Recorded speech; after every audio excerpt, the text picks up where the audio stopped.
You are listening to the weekly Dartscast. 1 hour 90. Hello and welcome to a new episode of the weekly Dartscast. Alex Moss here, back as always with my co-host, darts statistician and a man whose football team I'm now getting updates on from one of our listeners on how bad they're doing. Burton, DeWitt, how are you doing? Better than the Atlanta Falcons 2 weeks in a row. I'm trying to think of something for those who don't watch American football to compare it to. Basically 2 weeks in a row. I don't even know how to describe it. Basically what happened in the Champions League final, what Liverpool did, what was it, 15 years ago now? We basically had happen against us 2 weeks in a row. How are you, Alex? I'm doing well, thank you, and hopefully you guys get on a little bit better this weekend or whenever you play your games. I'm not even going to try and understand that, but it's a busy show. We've got three guests for you coming on this week. You're going to hear in a moment from the newest winner on the European Tour, Devon Petersen. Took a few minutes to have a chat with us. You're also going to hear from two younger players who did really well over the weekend in Barnsley. We had the final weekend of the Development Tour and the World Youth Championship played up to the finals. You're going to hear from Meikle and Joe Davis, and lots of darts to get into to discuss. But let's get into our first guest, and it is with the newest winner on the European Tour, Devon Petersen. I'm delighted to say I'm joined by the newest winner on the European Tour, Devon Petersen. Thanks very much for joining us again, Devon. How are you doing? Hey, Alex, I'm great, my man. Just living the proverbial dream, as one would say, in this current situation. Glad to hear it. And we're talking still less than 48 hours after you won the German Darts Championship in Hildesheim over the weekend. What have the last 2 days been like since you won the final on Sunday night? It's been manic. I just can't imagine how Meikle and Phil and all these champions do it, like constantly, like media commitment and so on and so forth. And I think that's why they have actually gatekeepers, because everybody knows that they can reach me directly. You know what I mean? So I'm never going to turn away or say no to anybody. So most of the time, it's just been crazy, like all the time, non-stop radio, TV, and now podcasts and. Yeah, today was an absolute media fest yesterday, and tomorrow it will be quieting down because I need to get back to getting ready for Grand Prix, so I didn't take too many kind of commitments tomorrow, and then for the rest of the week I'll take none. Well, we last had you on, as I mentioned off air, just after the summer series, but for yourself and all the non-Premier League players, it would be 2 months before we'd see you playing again on the tour. What did you do during that break without the competition? Just played online, but a lot of the time just working behind the scenes, especially mental development and personal development as well. So just looking at approach, different ways to remain focused and calm. And I can say that there's a lot of things that I found out about myself, and I was happy that I took the time out and I could implement it into my game, which proved to be successful. The first of 2 trips that you made to Germany this month was for the Autumn Series a couple of weeks ago now, but we didn't see you enter the World Series Finals qualifier on the Friday. Why was that? My wife was expecting a baby on the 18th, and we obviously never told anybody. So, I wasn't able to obviously attend. Even if I qualified, I wasn't able to attend the World Series. So I opted not to because I didn't want to miss the birth of my baby daughter. And has the new one arrived? Yeah, she's healthy, she's beautiful, and it's great to have a new baby in the house. My son's only 2 years and 2 months, so he's full of attitude, changing on a daily basis, and it's really something that is unique and a different approach. Obviously, being a father for the second time is quite different to when I was the first, so I know a lot more now, but a lot of different things now as well. Happy days. Well, you picked up where you left off anyway in the darts with the Autumn Series. The next day, obviously after that qualifier, you had a run to the semi-finals, a couple of early exits the next 2 days. So how were you feeling going into the final 2 days of the Autumn Series? I felt great though. I think the Autumn Series, having that block of 5, it allows you to not make mistakes, but it allows you to not put too much pressure on yourself to achieve immediately. You know what I mean? I got out of blocks. I knew that I needed to qualify for the Grand Prix, and I wanted to play well from the start. And when I got out of the blocks in the first day, semi-final was a great achievement. I thought I was going to make my first final, but Meadows Rasma was fantastic on the finishing and the treble 19, which he killed me on. So, kudos to him. And after that, I did have a knock-on effect, but I really looked at my game, and it's the day that I got to the final. I thought I was going to win, and I should have crossed the line, but I think just inexperience at that moment of that champion dart, for example, and I learned something very quickly that day, and it spurred me on to win the German Darts championships. Just touching on that final then that you had with Gerwyn Price during that autumn series, how important was it for you then to have the Euro Tour so soon after, so you had something to focus and prepare for and put that defeat to one side? I don't think the speed of the tournament or how quick it came around was no factor. I mean, I enjoy working on my game, so even if it was further away, it just got me to the next level.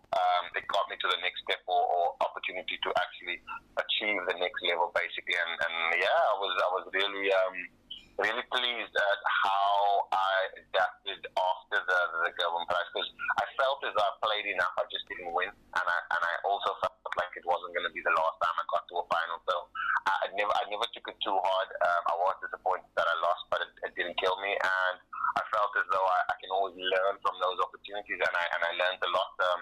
And especially playing against Devon Petersen and the quality of the man currently now in his form of his life. And yeah, just found something else against him. And again, obviously it's progress, and it had a domino effect. So I'm happy to have that experience under my belt now, going into the back end of all these majors as well. So yeah, hopefully it holds a lot more future experiences like that, and you never know what could happen. And as luck would have it, you'd face off against Gerwyn Price again this past weekend at the second round of the tournament over in Germany, and 5-1 down, 5 legs in a row to come through 6-5, a lot of maximums. I think you had 8 180s in the end in that game. How much confidence did you take from that win?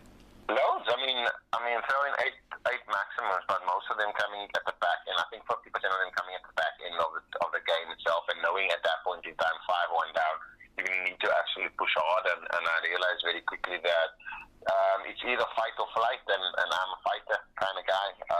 So yeah, it was amazing, and also to know the form that he was in, and so it gave me a lot of credibility as well, and a lot of confidence to know that I could perform under that pressure and constantly perform as well, and then coming away with a win.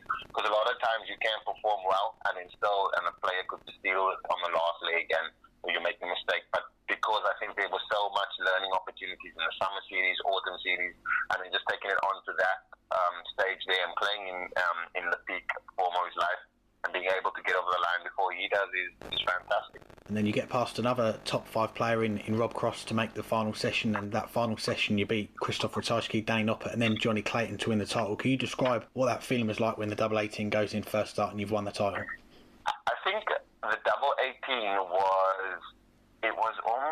it wasn't premeditated, but when I went for the double 18, it was, weirdly enough, I felt that was the calmest time I've ever felt over the course of the weekend. Like, I approached it and I knew that I was going to hit it. Like, it's not that I don't know that I'm going to hit it before, but like for the winning double and all of these things, and I think that experience can only give you that. Experiencing missing a dart or 4 darts at a double to win and the calmness I experienced in was exactly showing the maturity or the ability to learn from a negative opportunity and turn it into a positive. It was phenomenal, and I just felt like there wasn't a weight lifted off my shoulders, because I felt like the progress was happening and it was going to happen at some point, and I just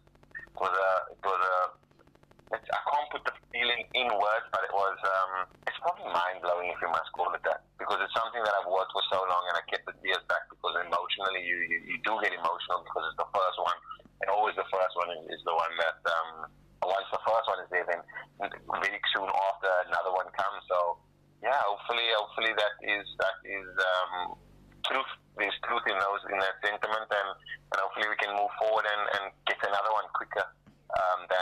And it doesn't take me 10 years to get my next one, basically. I'm sure it won't do. Well, you were very complimentary to the crowd afterwards in Germany. Your post-match interview said some very nice words about them, and it was, of course, the second event that we've had back with the fans. What was it like having the fans back and being able to enjoy your famous walk-on and routine with them again? It's great. It's what the only way darts should be played, actually. I mean, PDC and Sky Sports and all these people put up a great show for the audience, but as a player, to play in front of a crowd is obviously the best, and that German crowd was so respectable. I know that the Ian White game, there was a few mishaps from individuals, but not the crowd. But I mean, even the Gerwyn Price games, there was no booing, there was no whistling, there was no crowd interfering. Very knowledgeable, very respectful. It reminded me a lot of the match play crowd, because the and a lot of the times when you get the bigger crowds, you kind of lose that darting fan, the mature darting fan basically, and it was fantastic just to have them raw and scream when you throw the 180s and just see the excitement and the disappointment on their face. I mean, it's either or, but it's crazy. It's how darts should be played, and the only way it should be played. But unfortunately, it's back to no fans next week with the World Grand Prix being played behind closed doors. Regardless of that, though, it's going to be your debut in the tournament. How excited are you to play the double start major for the first time? Any major is a great major for me. I won't lie. It's obviously being in a position to qualify for it. I felt like I didn't want to put myself under any pressure to qualify for the tournament, and then I made it to not with ease, but I qualified at the autumn series, which kind of relaxed me for the European, and it was fantastic. I mean, I've watched this tournament as a fan over the years, and it's one of the most interesting ones because you see players minds get frazzled because you don't play this way, so you don't move out from the outside thing into the inside thing and then go back there. We always just attack the treble 20. So yeah, I mean, it's crazy. It's fantastic to be amongst the elite again, or just amongst the elite first time, and qualifying for tournaments other than the Europeans, the Player Championships and the World Championships. I mean, being in all of the majors now, it just kind of sculpts your career and just changes the way in which you look at opportunities, and I feel like it could be a great 2020 regardless of obviously everything happening. The Grand Prix is such a unique event with that double start. What's your experience with double start in the past? Have you played many tournaments before with that format? No, not at all. I mean, in the practice, I use like I play games like Frustration and just check out finishes. So we're not playing games with double start. I played one tournament when I moved over to the UK, a double start, and I played with Joe in the final. So yeah, that's really my own experience. But I've been working out, planning my game and the structure and the mapping out of how I want to go it about my 501. So yeah, I'm looking forward to it, and it's a unique tournament and going to be fantastic. I mean, everybody, there's opportunity, there's blood in the water with Meikle. We're not playing at his best. There's all these different players, and you look at the draws as well, scintillating draws, and yeah, there's certainly going to be some upsets, and yeah, there's certainly going to be some great darts thrown. We're all looking forward to it. And lastly, before we let you go, we should ask as well what your win and the success that you're having this year could do for darts in South Africa and the rest of the continent. We know from past World Cups, the videos that have been shared online from back home, people watching you play. Could we potentially see the PDC resurrect the South African Masters as a World Series event? What do you see really for the future of darts in South Africa? South Africa, in Africa, I mean, the response I got, like, it's been massive. So I didn't expect it to be this big. I mean, being on the front page of newspapers, headlines every hour on TV, top of the sport headlines, and so on and so forth. And these are areas kept for football, rugby, and cricket. So to see a dart player there that is also from South Africa, which is crazy. And I've got so many messages and inspiring words as well from many individuals that have been inspired by the performance and want to take up the sport like seriously as well. So I'm hoping that if there's even only one person that actually comes over and participates in a Q school in the future years and has a tour card, and if it just needs to change one person's life, and then I've lived my dream, and hopefully, like you say, with the World Series, I think that will ignite the love for the sport even more and bring people closer to the darts game because it's so accessible and can be used for kids as well. At schools and so on. So I think that there's an entire dynamic that is just waiting to eat up with the sport of darts in Africa. Well, fingers crossed for that. Great to hear the reaction that you've had back home to success, and congratulations again on what you've been able to achieve, winning your first title of the weekend, and wish you all the best for the World Grand Prix next week and for the rest of the year as well. I appreciate that, my man. I appreciate chatting with you guys, and yeah, hopefully we can catch up and Devon Petersen will be the World Grand Prix champion. If not, then we'll just have to wait for other tournaments. Thanks again to Devon for joining us. Let's talk about his win then. A new winner, as I said, on the European Tour. Devon Petersen going all the way in Hildesheim at the weekend to win his first PDC ranking title. How much of a live contender is he for the majors coming up during the rest of 2020, do you think? I think he has to be considered a live threat, not just to have a good run, but to win it. You know, up to now in the floor events, he's had the fourth best performance in terms of average of anyone this year. And he's been getting the results, especially in the summer series and the autumn series. And he showed it in the European Tour in front of a crowd, going on and winning the title in a weekend that he was the best player, coming off of a week in the Pro Tour where he was one of the best players. And he's always brought his best game to the television stage. It was nowhere near what he is at now up until the past 12 months. But he's always had his best performances on TV. His breakout run at the World Championship almost a decade ago now. We made it to the last 32, followed it up a couple years later, beating Steve Beaton, beating Justin Pipe when Justin Pipe was in the top 10, top 12 in the world, playing fantastically to reach the last 16 of the World Championships.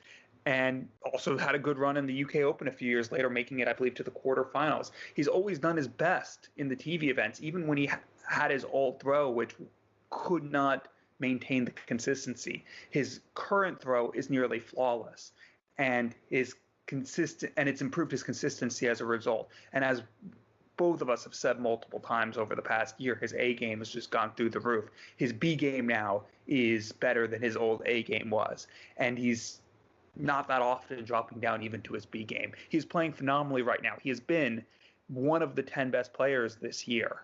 That has to keep him live in any event to go far, and that includes the TV events where he's shown before he can do better than he does in the other things. I think he is a threat, not just to go far, but to win a major this year. Yeah, I'm in full agreement, and I put one of our questions of the week out, which we're not talking about on the show this week, but I put a question of the week out earlier on this week where I put, where would you rank Devon Petersen on current form? Top 8, top 16, top 32, 50% going with top 16, 31% going with top 8. So that kind of gives you an idea, really. That's 81%, 4 out of 5 people saying that Devon Petersen right now is playing to the standard of a top 16 player. And I'll go by the odds, I suppose, going into next week's World Grand Prix, which we'll touch on a little bit more later. But at the moment, his odds are, I think, when I last looked, it was 33-1 earlier today. And then just before we started recording, I think there's some places pricing him as 25-1. So his odds are coming in. Okay, there's a bit of recency there. He's just won a tournament at the weekend. He's one of the form players at the moment. But you go back 9 months ago, going into the last World Championship, 96 players in the field. He was 500-1 to win that tournament. And you look at the odds for this year's World Championship coming up in less than 3 months' time, he's now 40-1, and that's, I think, it puts him roundabout in the top 10 on the odds. So he's really come into the reckoning this year. And I suppose the only thing that's going to potentially hold him back is that inexperience of playing in the latter stages of those big TV events. The only quarterfinal that he's had on TV in terms of individual events, the major events, if you like, was the UK Open 5 years ago. And as you touched on there, he is a lot different now, a much better player than he was back then, but he's not quite been able to get through to those latter stages of the events, partly because he's not played in many of them. But this win that he's had this past weekend, the form that he's shown this year, is going to put him into a lot of the big events. The World Grand Prix next week is going to be his debut in that. The Grand Slam next month, European Championship, he's going to be back in that for the first time in 4 years. The World Championship, of course, at the end of the year, the Players' Championship finals, he's going to have a lot of opportunities to get some big runs on the TV. And we've seen over the course of this year, we're not seeing a lot of darts like we used to, but we've seen that when he's been able to get to a hurdle and he might not have got over it, he's learnt from it. He's learnt from the experience. The final that he lost to Going Price in the autumn series, he's come back, and over the weekend he's got to the final again. He's got to that finishing line, and he's just flown over it. 102, almost 103 average in that final against Johnny Clayton on Sunday night. He's a player that is in some excellent form at the moment. And yeah, I think right now, if he does get he's got a tough draw next week in the World Grand Prix, which could hold him back for that event. But you've got to say that these events going forward, he is a contender to have a deep run. Yes, indeed. Now, talked a lot about Devon Petersen this entire year, because he's been catching our eye for his just performances now this entire calendar year and back end of last year. But did anyone else catch your eye in Hildesheim over the weekend? There were certainly a few players that caught my eye, and of course Devon Petersen is the main one for winning the title. But just going back around previously to the final, you look at the semi-final lineup that we had at the weekend, 3 of the players unseeded getting through to the semi-finals. And okay, that can maybe look a little bit false given the Pro Tour list that we've got at the moment. This was based on the rankings from 6-7 months ago, but at this moment in time, Danny Noppert and Devon Petersen, those two would be in that top 16. They would be seeded going forward in any events that haven't been set up yet. But I think Danny Noppert's got to be one, and he's a player that we've spoken about a lot on this show. He goes under the radar, put in some big performances over the weekend, 100 plus, 99, 96 averages, getting past some seeded players, getting past the handicapper's nightmare, Daryl Gurney, to make the semi-finals. And he's a player that's looking to get into that World Cup team with Meikle van Gerwen with the Netherlands. And he's in pole position at the moment, but there's a couple of players, Jeffrey De Zwaan and Jermaine Watamina, who aren't too far behind him. So this run will do him the world of good. Mervyn King as well, got to give him a mention. I don't think he's had a quarter-final on the Players' Championship circuit this season, but European Tour, he seems to find his mojo. He had a quarter-final in February, semi-final this past weekend, beating Meikle van Gerwen on the way to get into that semi-final, and it's pretty much certain now he's going to be in the European Championship again, the only player to have played in all of the European Championships. And I'll finish up really with Johnny Clayton, because getting to the final, and a bit like Mervyn King, we spoke about these two last week, they needed results over the weekend to make sure they're in the World Grand Prix. Mervyn King needed a win, Johnny Clayton needed a win, and they both backed it up by having some good runs. Johnny Clayton, some really top stuff, that 99 average to beat Chris Dobey 6-4. Then he goes and beats Peter Wright in the next round, the world champion, and then one of the games of the weekend, 6-5 win against Dave Chisnell in that quarter-final, and both players performing really well. So those are the three, but I think there's plenty more in there that you could give a mention to. Yeah, you said the people I was going to say, and I'm going to echo the reasons. I'll start, though, with Johnny Clayton. We talked last week that he needed the win, and I think you put up, in fact, the soundbite of me saying, how often do you see a player seated on the European Tour having to win their first-round match to qualify for the World Grand Prix? And the counterpoint to all that argument would have been, well, he would have probably fallen out of the seeding anyway because he was defending so much money over the course of the year. But the thing I didn't say last week that I meant to say, and I want to say now, is the one thing Johnny Clayton has been so good at in the Pro Tour events, the Players' Championship and European Tour events over the last couple of years since he first got into that top 16, is defending his money to keep that top 16 ranking. Whenever the pressure has been on him, he has risen to the occasion, and never has it been as much on him as this week, when not just did he have to do it to even stay in the top 32 of the Pro Tour Order of Merit, which would get him seated in the Players' Championship events, but to get to the Grand Prix. And he plays some of the best starts he's played all year over the course of the entire weekend. That match against Chris Dobey that you mentioned, where the entire pressure was on him. The match against Peter Wright, where Peter Wright did what Peter Wright's been doing. Peter Wright had the highest average of anyone over the course of the week, but only played 2 matches because Johnny Clayton's timing was perfect. And then that last, getting past Dave Chisnell, who was almost as high as Peter Wright over the course of the week and averaged nearly 103 in that match, was just phenomenal. And that's what Johnny Clayton does. When the pressure is on, he lifts his game, and he did it this week. And I think if we hadn't had the break, he would have been doing this all year when it mattered, and he would still be in the top 16 of the Pro Tour Order of Merit. Now he has to build back up. Other people who might have caught my eye who didn't play as much because they went out a little earlier, I'll throw a bone to Rob Cross, who I critiqued last week, even coming off of final on TV event. This is, those were 2 good matches from him. Played against a very tough player in Willie O'Connor and got over the line, and then lost in a last leg decider to Devon Petersen. But Devon Petersen is one of the 4 best players in the world right now. Even though he didn't go far, this is the type of weekend that Rob Cross needed to start to get some confidence back. And then also Peter Wright and Dave Chisnell, who I mentioned against Johnny Clayton, both of them played fantastic. They just ran into one of the men of the weekend. For Wright, it's just continuing what he's been doing all year. For Chisnell, we haven't seen much of him, but it was a needed sign because he's been up and down. But this weekend was definitely an up. Now we'll move on to our next guest on this week's show, and it is with the player who's finished top of this year's Development Tour, Ryan Meikle. I'm pleased to say I'm joined by the player who's finished top of this year's Development Tour, Ryan Meikle. Thanks for joining us again, Ryan. How are you doing? Hello, thanks for having me. Yeah, no problem. All good, thank you.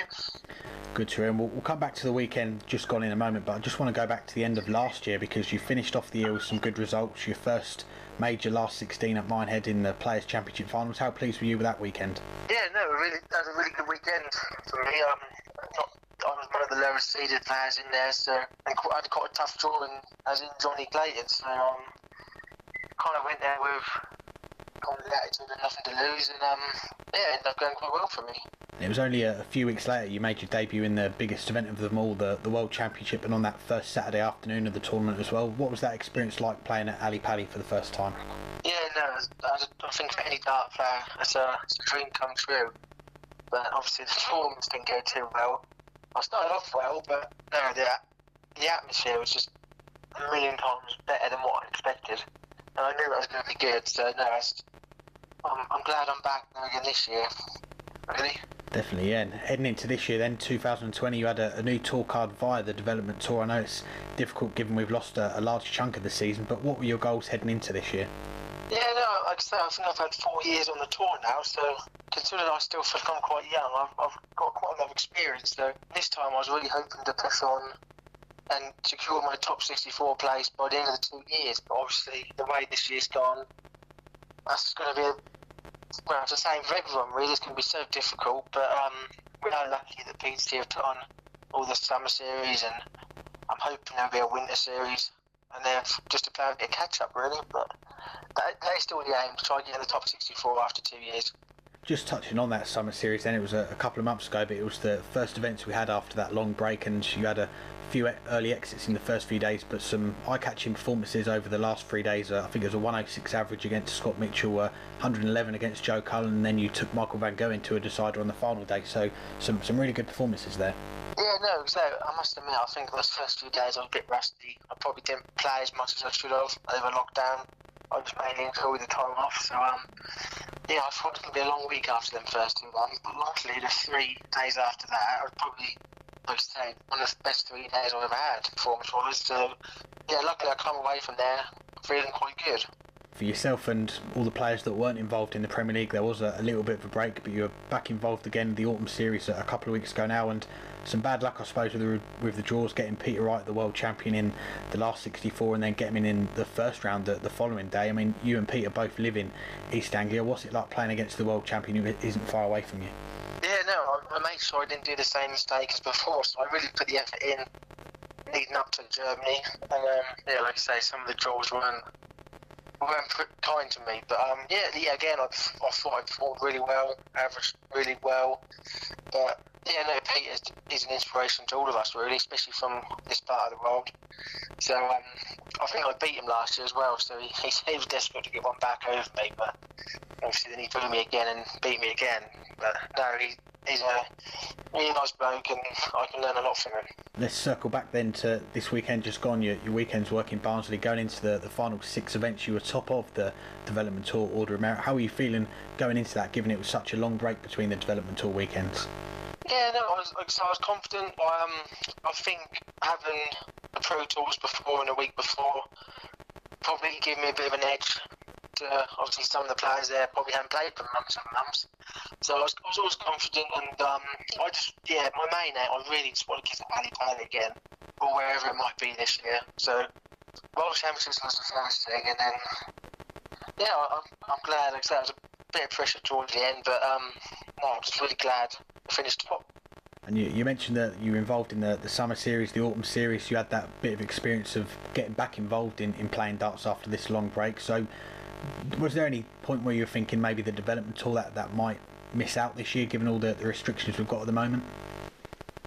Yeah, I did think that maybe. Obviously the Pro Tour was the main priority for them, so I did think that typically the time I win the first 2 out of 4 events, I thought maybe they'd just scrap this year. But no, yeah, so lucky again they managed to get the events on, and obviously 3 long days with 2 tournaments a day, so they still got a good amount of events in. So yeah, no, you say it was another top job from the PDC, and everything's just run so professionally. You didn't quite manage to add to your haul of 6 Development Tour titles in your career on your final weekend. 2 finals and a semi-final though, so some good runs for you over the 3 days, and in particular I've got to mention that second final that you had against Keen Barry on that Sunday, both of you averaging 100 plus. Looks like that was one of the games of the weekend watching on. Yeah, no, I was really consistent actually. Like I said, to not win one was a bit disappointing. I was hoping to win a couple. My aim was 2, so like I say, 2 finals and a semi-final. But yeah, that second set, I thought I had them there. But what a talent he is, that Keane Barry. I think I missed a dart to win it, and he took out 88 on the ball. That was the break to make it go to the side and leg. So disappointing to lose, but obviously I think I averaged 104 points something. So I can't really complain about the performance. And just looking back at the development tour, you've been playing on it since 2015, and Monday was your last youth event in the PDC, playing in the World Youth Championship. How were you feeling on that day going into it, knowing that it was going to be your last one? Yeah, that was scary, really. I remember my first year, and like I said, I was young and I had no experience or nothing. So to look back over the 4 years I've had on there, that's how I've grown. That's helped me massively. That's helped me develop, and yeah, like I said, I was a bit sad as my last one, but no, that's done well for me. That's just a shame I couldn't quite get to the world final. Yeah, you came very close. I mean, last year you came very close getting to the semi-finals, and Monday just losing out in the quarter-finals. Looked like you had a great game with Callum Ridds in the last 16, getting past him in a decider, and just falling short against Jeffrey Desvan in the quarter-finals. No, so I had 2 great games there. No shame, obviously, losing to Jeffrey. You know how good he's been for the last few years. But yeah, I was disappointed. I felt I played really well, and I did have 2 darts to win. So I guess I could have been 1 game away, but no, it wasn't to be. I was disappointed if I'd have come away and not played very well. But like I said, I felt I had a really consistent weekend, and like I say, for sure day, but that wasn't mine. Looking back to your development tour career, what would you say are obviously you've won the titles, but what would you say are the main highlights you can really pick out from playing on the PDC's youth tour? That's just, like I say, the way I remember my first few years when I was, like I say, 16, 17, and all I wanted to do was play with the top-ranked players, which at the time I think Benito was still playing, and your Jamie Lewis's and all them sort of people. I just wanted to play them all, and just to say I've played them. And then, let's say, to progress the way I have, I never thought I'd ever be able to finish top of the table. Or, like I say, I would probably win my first ever event to run. Like I say, I never expected to even get to a final, but like I say, to end up winning 6, I'm really happy with that. And you may have missed out on the World Youth Championship final, but we're still going to see you on TV in a World Championship this year, though. Of course, you're finishing top of the development tour. That's got you into your second appearance in the PDC World Championship at the end of this year. How excited are you about that? I know we don't know a lot of details about it yet, but to have qualified, you must be pretty happy with that.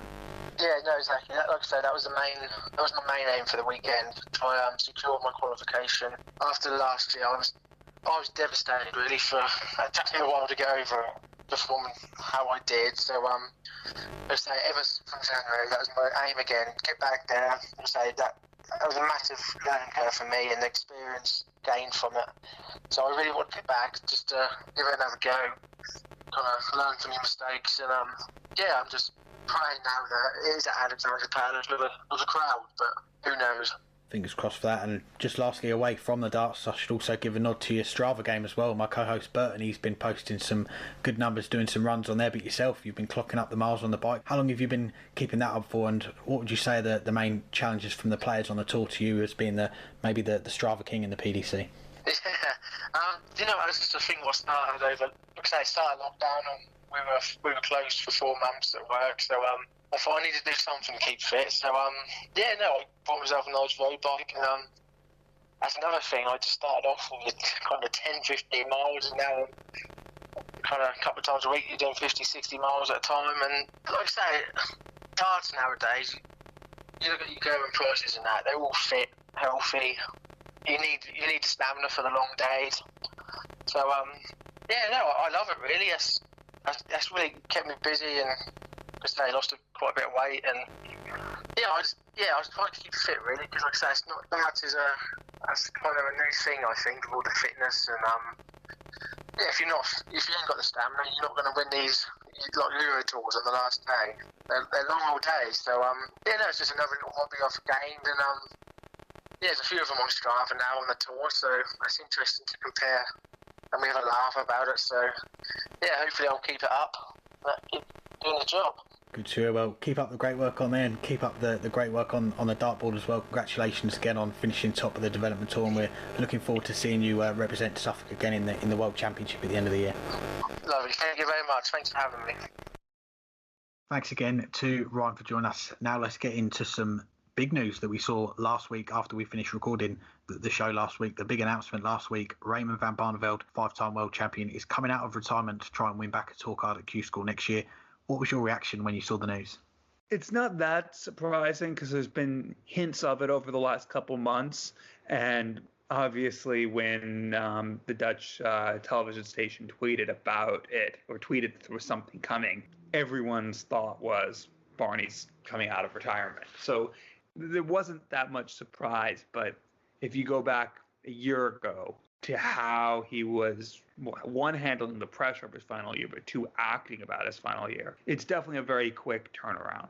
I'm not surprised that he's missing darts. I'm not surprised that he wants to get back into it. I am a bit surprised that he would speak so openly about wanting to be playing Players' Championship events. I'm not surprised that he wanted to come back because, as opposed to a Phil Taylor who left when he had nothing left to prove, and as opposed to, say, a Dennis Priestley who retired when he was at the back end of his career but was already scaling back anyway and was not qualifying for events on performance, Raymond van Barneveld still seemed to feel like he had something left to give and to prove, and a mix of not going out and playing enough events to do it, and also a mix of not getting the results and losing confidence just dug at him. And to go out that way in his final match and to just not to be a shell of himself against someone he should have been beating, it was not the way he wants to be remembered, and off of a Premier League season where he looked like a shell of himself. So I'm really not that surprised, because he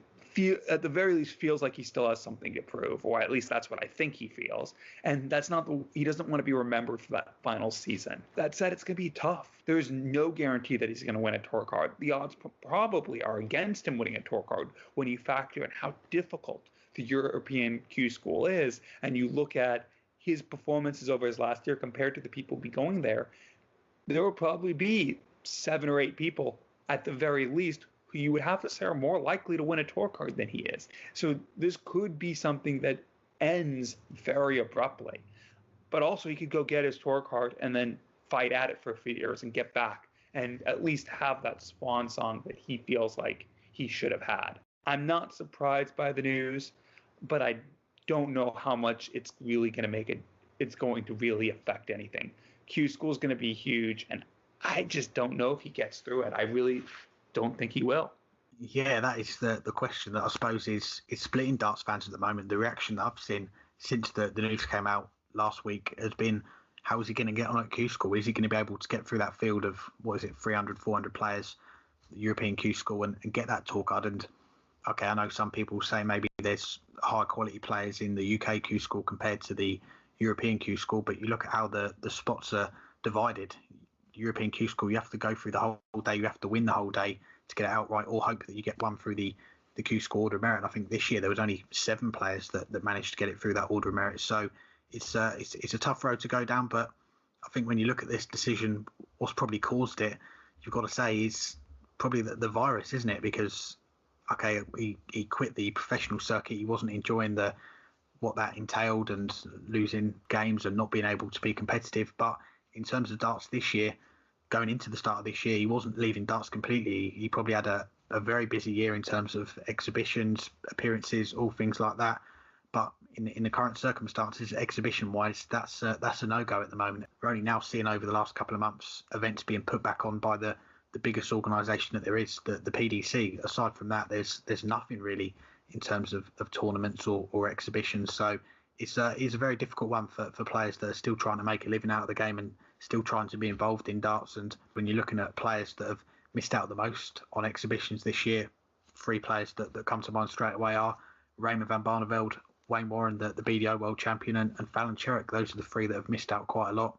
At this moment in time, the only guarantee to make some money in darts is from getting back on that PDC circuit. And I think he said it's a 3-year contract that he's got himself into. So if he misses out in 2021, he'll be giving it another go in 2022 and 2023. And that's still a long way ahead. If you want to get more of an insight into Raymond van Barneveld, go and have a listen back to our chat with his former manager. He's now gone back with Ben de Kock, who's the manager of Jeffrey Desvant. But his former manager, Jacco van Bodegom, had a fascinating insight into the life of Raymond van Barneveld. That last year that he had, we all know how disappointing it was for him not to have that fairy tale farewell and to go out early at that World Championship. So go and have a listen back to that if you haven't already. But yeah, in terms of how he's going to get on, I'm not quite sure. I think it is a tough ask for him, but he is a player that has got an immense amount of ability. It is all down to, I suppose, on the day and also what's between the ears as well, if he can get himself right for those 4 days, because nowadays in the PDC there's no handouts at all. It is all on those 4 days. So if he turns up with his head right, I do think he will get through the Q School. Now, the other news this past week, obviously not as headline grabbing because we knew this was going to happen, but still news that we need to discuss, was the draw for the World Grand Prix. The European Tour event this past weekend was the cutoff before it, and the top 16 in the order of merit, and then the next 16 not otherwise qualified through the Pro Tour get in. Top 8 being seeds: Michael van Gerwen, Peter Wright, Gerwyn Price, Michael Smith, Rob Cross, Nathan Aspinall, Daryl Gurney, and James Wade, the 8 seeds. And the event, of course, being played for the first time behind closed doors in Coventry starting on Tuesday next week. Of those 8 seeds I just mentioned, though, who do you think is most annoyed with the draw? Yeah, what a draw this is, by the way. And I suppose the World Grand Prix, the way it's set up with just the 8 seeds, it's not the top 16 seeds like you get in the World Match Play. There is the potential of one of the top 8 seeds playing another player in the top 16, and that's what we've got with this first round. I think there's 4 ties between players in the top 16, and 2 of them that I'm going to mention, and probably between these 2 players for who's going to be the most annoyed. But Michael van Gerwen at the top of that draw, he's got Christoph Ratajski, and if he gets through that one, Jose de Sousa, or the player that we've spoken a lot about on this show, Devon Petersen. So that is a very tough draw before you even get to the quarterfinals for Michael van Gerwen. The other player I'd mention, though, and it is in that top half of the draw, and it's Rob Cross. He's, based on the rankings, got the hardest draw in the first round, the world number 9, Gary Anderson, and we've not seen Gary Anderson since the Premier League. He did play the Autumn Series, pulled out of the World Series finals, and we know he doesn't play on the European Tour anymore, so he's coming into it a little bit rusty maybe. We don't know what sort of practice he's put into it, but if Gary Anderson turns up on his form, and given the short format, that is a very tough draw for Rob Cross. So for me, I think it is probably between those 2, but I'll also give a mention as well to Peter Wright, the world champion. Okay, on paper, he's probably got one of the nicest draws given current form for these players in Ryan Joyce, but second round, Dave Chisnell or Glenn Durrant. And I spoke about Dave Chisnell earlier, put in some good performances of the weekend, and Glenn Durrant, the man who finished top of the Premier League. So that's a very tough draw for the last 16 for him as well if he gets through it. I'm going to start the same place you did, the top of the draw. I mean, the top half as a whole, I think, is more difficult than the bottom half. And okay, we say that a lot because of Michael van Gerwen. That's not why I'm saying it this time. I'm saying it because of the players who drew into those positions, either because they're ranked 9th through 16th or through the Pro Tour. You look in the top half of the draw, and you have the 3 highest ranked Pro Tour order merit qualifiers there. Devon Petersen, who awaits a potential second round of Michael van Gerwen if he's able to get past the 3rd highest ranked in Jose de Sousa, but also Danny Noppert, who we just talked about a little while ago, is also in the top half. So you end up with the top 3 players from the Pro Tour qualifiers all in the top half of the draw. And then you also mentioned Gary Anderson, who's the highest ranked non-seed. He's there. So is Dimitri Vandenberg, who we'll get to in a second, who's only just won the last ranking TV event. And then you can throw in, someone like Mervyn King, who just had a great weekend. Throw in Chris Dobie, who, also had to get results recently to qualify here. And then the other seeded players, Michael Smith, Rob Cross, and James Wade. Not to belittle the bottom half, because it has some phenomenal players, but the top half definitely was more difficult to have to draw into. And Van Gerwen's going to have to, if he gets past Christoph Ratajski, which is no guarantee with Van Gerwen's doubling troubles recently, have to go against either Jose de Sousa or Devon Petersen. I really don't think he gets through. I do not think he gets to the quarterfinals on current form. I think at least one of those players is playing better than him right now for this format, if not all 3. But I'll also throw out another player who you didn't mention, Michael Smith from the seeds. Mentioned that Dimitri Vandenberg's in the top half. Well, he has to go against the reigning World Match Play champion right their first match. And even if he gets past that, his likely second round matchup is against Mensur Suljovic, who, although he's been falling down the rankings, although he's down to 15th, has still been playing pretty well this year. And this is his event. This is the major event that is best suited to Mensur Suljovic. That's why he has made the semifinals here 3 times in his 5 appearances. His doubling is among the best in the world, and you know he's going to get away. And against Michael Smith, who's been struggling, been inconsistent on his finishing all year, this is not the draw he wanted. Someone who just won a major and then probably someone who hits his doubles. It's a very difficult draw for the world number 4. We're going to get into some of your listener questions to finish off the show, but before we do, let's hear from our final guest on this week's show, and it is a player who's got through to the PDC World Youth Championship final this week to be played at the end of November. Here's our chat with Joe Davis. I'm pleased to say I'm joined by one of the finalists in this year's PDC World Youth Championship, Joe Davis. Thanks for joining us, Joe. How are you doing? Yeah, I'm fine, thank you. Oh, good, thanks. Now, we had you on the show in the summer as part of our Riley's Lockdown Challenge with our colleague Matthew Kiernan. You said the first darts-related thing you would do post-lockdown is enter the first competition you could. Was it the development tour last Friday, or did you manage to get any other events in before then? I actually played one. It's one of Tom's cousins' comps in Hastings. So, yeah, I did manage to find one just before the development. Excellent. And you're a decorator by trade, as we know, and when the lockdown hit here in the UK, that put work completely on hold for you, didn't it? Yeah. To be honest, I haven't worked since March. And obviously this is just all I've been doing is just practicing. You know, I'm someone who's got to do something anyway. Putting practice in just seemed the most logical thing to do. Yeah, you mentioned you decided to put your spare time into the darts, put it into the practice board. What motivated you to put more hours into darts, as you've been involved in darts on and off for more than a decade now?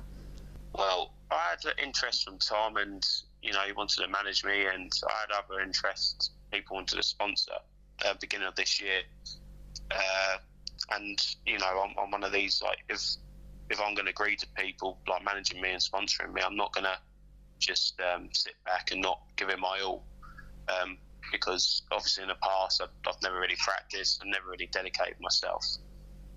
So beginning of this year, I agreed to a few sponsorships and to Tom taking me on to manage me. So that was the main part really. So I knew as soon as I was agreeing to him, I needed to knuckle down and just give it my all, go to comps, practice, and just really give it a go. And during the lockdown, it was Darts Online, which become really popular. Was that something that you got involved in quite a lot, or was it just practicing alone and working on things? Yeah. I've done all the competitions. I was doing two a day at one point. There was loads going around. I think it was a really good thing for a lot of players because it kept their arm in at least.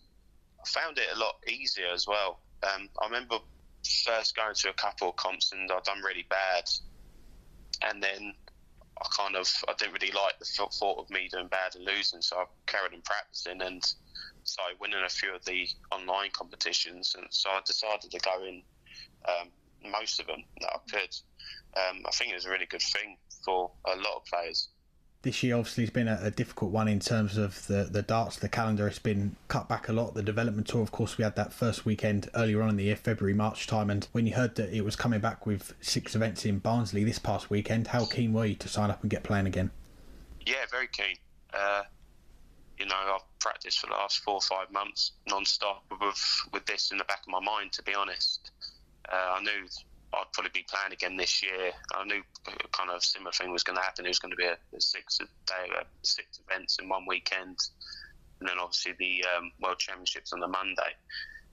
So yeah, I was really keen to just, you know, demonstrate what I've been doing on the practice board instead of going up there and not really knowing how well I'm playing just through lack of practice and playing.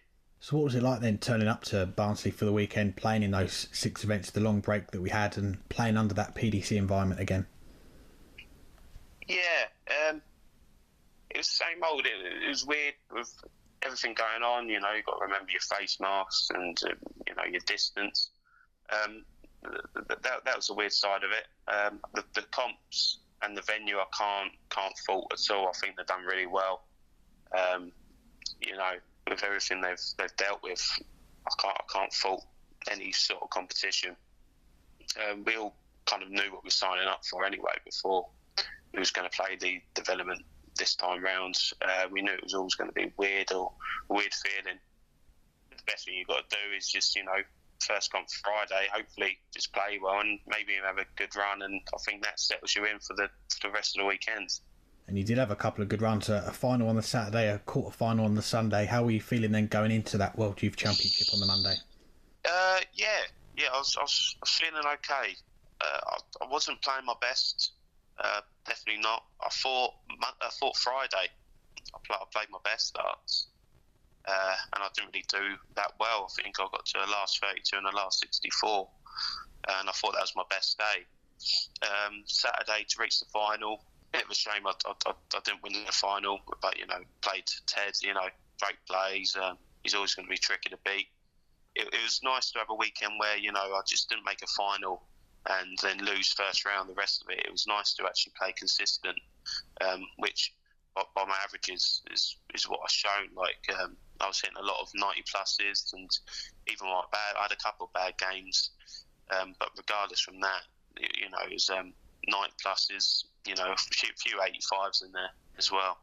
Looking at your run on Monday then to the final, it's a highlight of it, I suppose, is how you could run off 3 or 4 legs in a row to come from behind. Jack Main, you were 3-2 down, you win 6-3 in the last 32, you were 4-3 down to Brian Rahman in the quarterfinals, come back and win 6-4, and then of course the big one in the semi-finals, 4-0 down against Jeffrey Desvine, and you put it back to 4-all. Yeah, I mean, I've always, I don't know, maybe it's a knack, I've always, I know I'm capable of coming from behind. I think if you're in front, you're more vulnerable of losing in a way, because if you've got someone coming at you and who's going to take the next 2 or 3 legs, then it's just going to make you lose control of the game really. I've done it against Ted as well in the final on Saturday. I was 3-0 down, really out of the game, and even though I lost it, I think I won the next 3 legs, and he only ended up beating me 5-3, which he had to take out a bit to do that. I mean, this game, in the next couple of legs, the game can change just dramatically, really. So you've just got to keep fighting. And it certainly did. 118 checkout to bring it back to 4-2, 11 data to bring it back to 4-all. You had another ton plus checkout to make it 5-all, and then in the decider a 14 data to break. I know it's not a win that's got you a title yet, but beating a player that's in the top 32 in the world in that semi-final, is that one of the biggest wins of your career? Yeah, definitely. 100%. I mean, I started off really bad. I think nerves might have got a little bit better with me for some reason, because I don't really struggle, but I'm quite laid back. I'll just, I'll go out there and I'll try my hardest, and that's all I can really do. But to beat Jeffrey, it's defeating itself. He did play his best game at all, and when you've got players like that who aren't playing their best, they're great players, you've got to take advantage. Definitely, and you're through to the final against Bradley Brooks. It's going to be live on ITV at the end of November. We're not quite sure where it's going to be. We know it's not going to be in Minehead this year, unfortunately, but it's a big opportunity for both of you, a place in the World Championship at the end of the year up for grabs for the winner. How much are you looking forward to playing the final and having a shot at getting that place in the World Championship? Yeah, really looking forward to it. I'm quite happy that it's late November and it's not coming up soon. As it gives me more chance to just get things sorted and get my practice routine to what it should be, and that's what I'm going to do. I'm just going to practice for that, and hopefully on the day it all comes together and I play well. That's all I can wish for, really. And when you spoke to my colleague Matthew, as I mentioned earlier, you mentioned it was going to Ali Pali at 11 to watch a session at the World Championship, a classic game you mentioned as well between Raymond van Barneveld and Ronnie Baxter got you hooked into darts. So a chance to play there 12 years later, how special would that be? Yeah, it's amazing just to think about that. It's a dream, isn't it?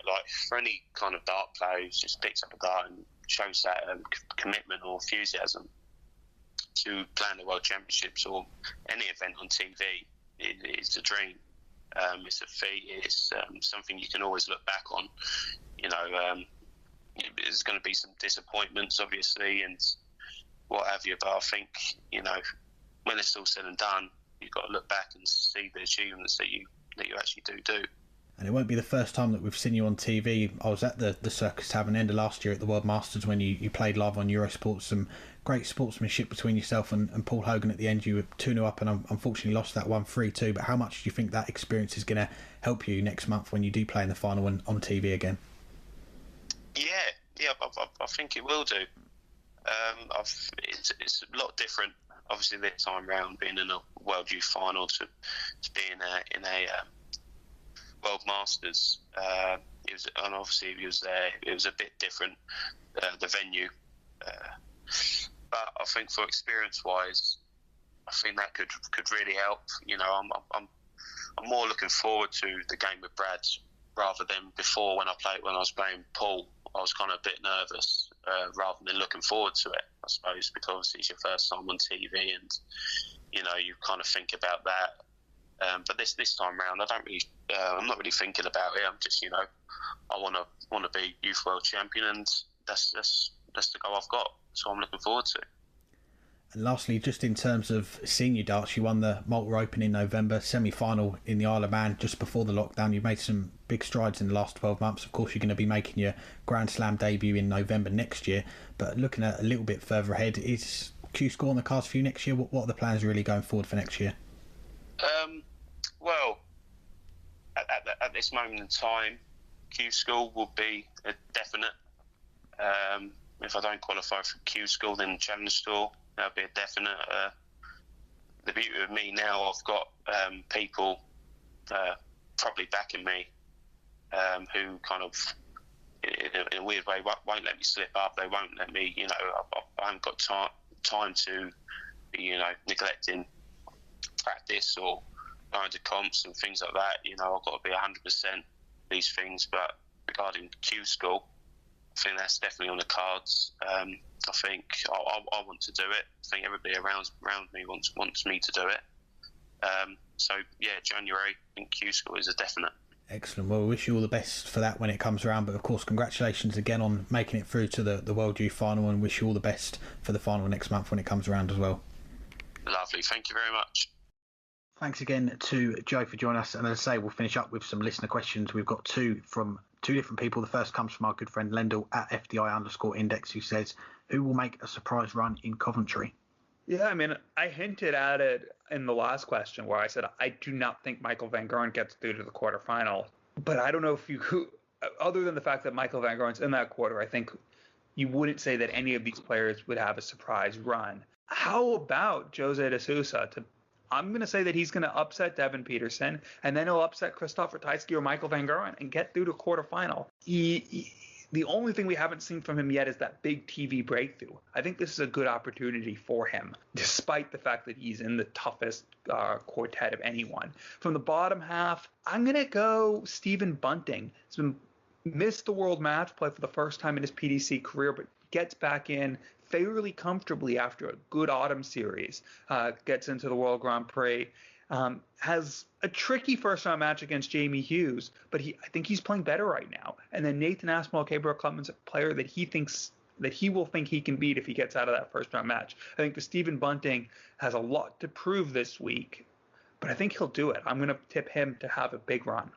Well, I'll pick one from each half of the draw like you've done then, and I suppose it now means that Meikle van Gerwen is probably going to go and win the World Grand Prix next week, because I've gone with someone to knock him out early doors. I'll go with Christoph Ratajski to have a deep run. He's a player that we've spoken about many times. Many people have spoken about him as being one of the players to watch out for.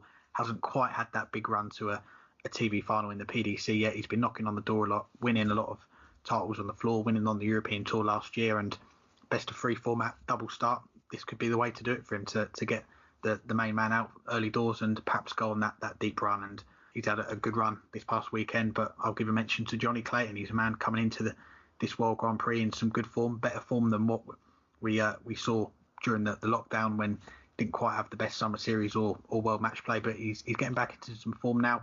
Ian White in the first round, I think he'll fancy his chances of that, and then Darryl Gurney or Joe Cullen. I think on current form, you might price that as a 50-50 if it is Darryl Gurney. So I'll go with those two, Johnny Clayton, Christoph Ratajski, maybe to go on a good run.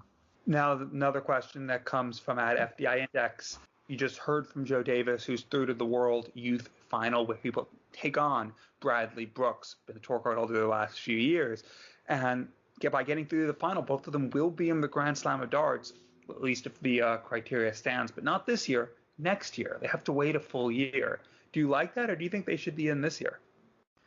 Yeah, I thought this was a really interesting question, actually. And okay, we're going to see with the Grand Slam in a couple of months' time, we're going to see Luke Humphries and Adam Goulas. They're going to be playing based on what they did last year, getting to the World Youth Championship final. And I suppose this is an interesting one because you've got the two players that came through on Monday, Bradley Brooks and Joe Davis. Joe, saw him in the World Masters last year, get to the televised stages at the Circus Tavern.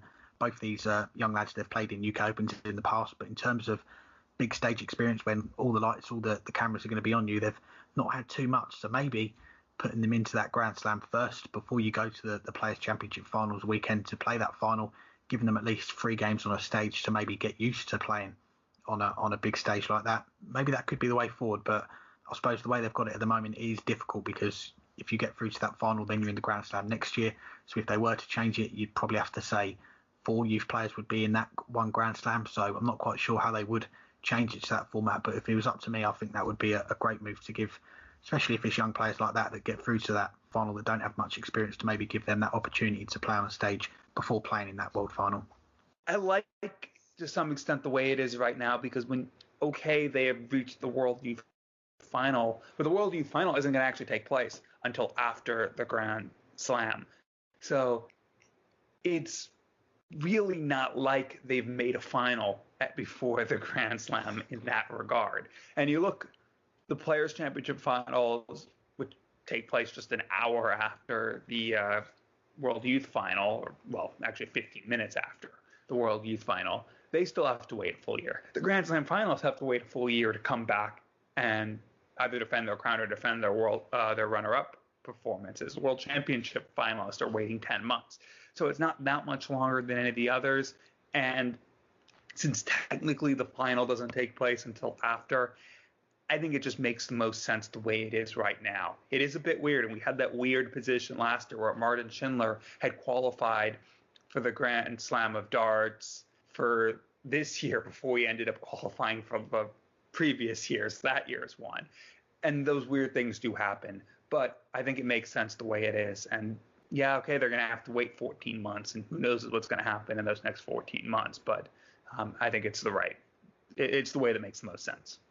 2 more questions. They both come from Warren Allsworth. The first of those is, with Devon Petersen now off the list, who do you think will be the next player to win their first PDC title?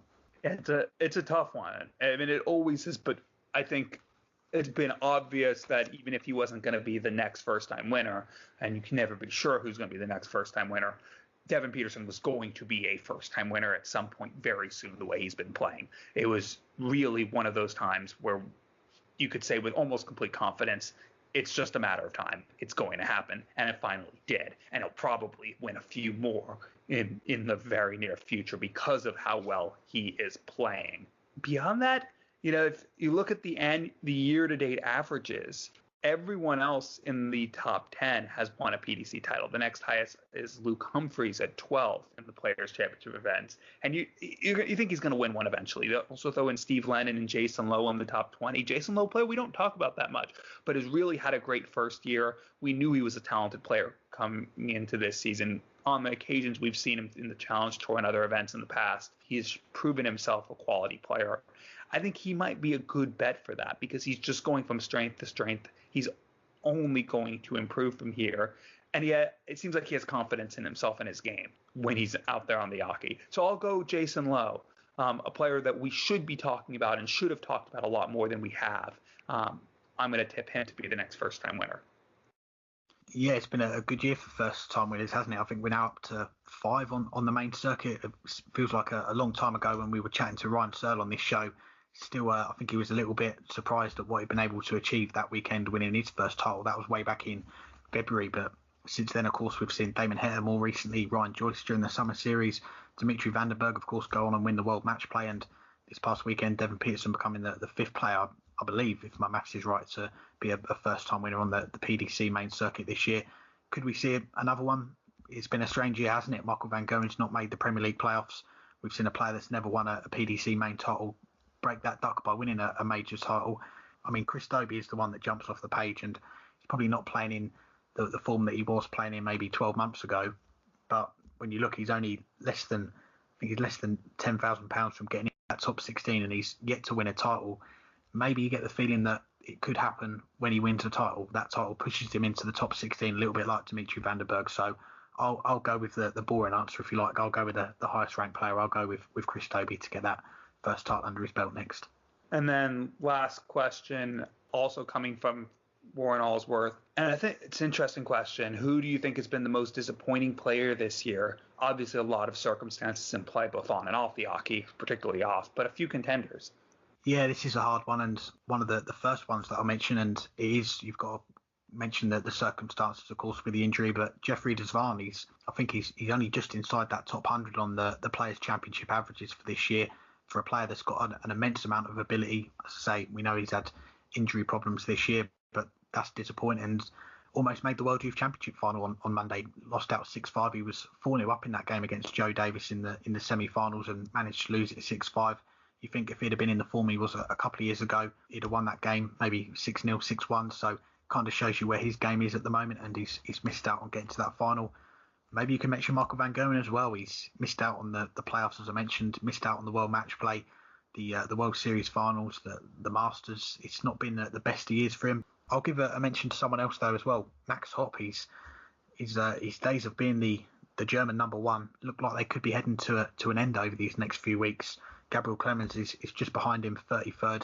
Max Hopp, 32nd, could be dropping out of that top 32 very soon. And he's a player that's not quite hit the ground running this year. I think, again, with the Players' Championship averages, he's around about 80th at the moment. And, again, we know the talent that he's got in his game. So I'll give a mention to him as well as maybe being one who's been disappointing this year. Yeah, and I was thinking about Max Hopp as well. I'll throw out just one other name that you didn't mention. And it's a player who was playing okay at the start of the year, but it's a big year for him. And since the restart has really struggled, and that's John Henderson. Missing out this year on the World Match Play for the first time in a few years, missing out on the World Grand Prix, and that's because he's barely been able to win a match. He had that one run to the quarterfinals, but he didn't really play that well in that run to the quarterfinals during the summer series. But outside of that one day, he's won 3 matches on the other 9 days in the summer and autumn series. And in the autumn series, he was really just dreadful, never averaging higher than 89. He's been just struggling, and it was an important year for him. He's down to 79th in the averages for the year, and he's missing out on events. He's going to drop out of the top 32, and he's no guarantee to make the World Championship after having been a TV regular for so long. And one of the nice guys as well on tour. It's been very, very sad to see his game just completely desert him. A few other players, though, who've been TV regulars recently that have been dropping out. You mentioned Max Hopp. You could also throw in Steve West in there as well. It was just not rebounded after looking at the end of last year like he was getting back towards his best. Hasn't done it. So those are the names I'll throw out. Anything else for this week? A few things, of course. We've got to give a mention to our sponsor, Low Six, who present this show. Download the Low Six app to play in their games every week. It's 18 plus UK residents only. T&Cs apply. Please gamble responsibly. BeGambleAware.org to find out more about that. I'm sure they're going to have some contests during the World Grand Prix next week, so do get involved in them if you fancy having a go. Got to give a mention as well to Darts Fan 03, and this is becoming a regular thing for us now. We put out on Sunday evening who's going to get to the final and who's going to win it, and he got it spot on when we got down to that semi-final stage. So congratulations to Darts Fan 03. Thanks to our guests. Thanks to everyone for listening.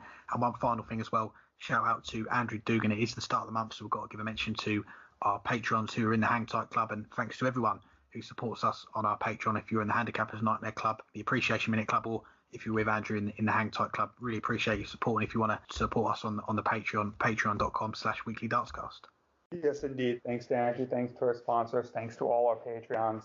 We'll be back hopefully next week with an episode right ahead of the World Grand Prix. We'll have to talk about that, see if we can get one out early next week. But hang tight until then, and stay safe.